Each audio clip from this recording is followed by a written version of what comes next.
Ito ay isang misteryo at palaisipan, tungkol sa isang lalaking tumalon sa gusali. Isang lalaki ay nakitang duguan at walang malay sa baba ng ilang palapag na gusali. Base sa kalagayan ng katawan makikita itong tumalon sa building. Ang homicide detective ay dumating at inimbestigahan ito. Pumunta siya sa first floor at pumasok sa silid.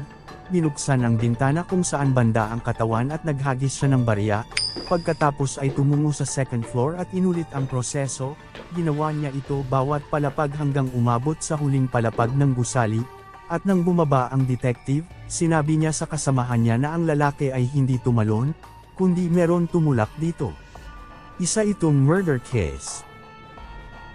Ngayon, ang tanong sa misteryo ay, kung papaano nalaman ng isang detective na may tumulak sa biktima. Follow, subscribe at share nyo sa kaibigan nyo kung alam nila ang sagot.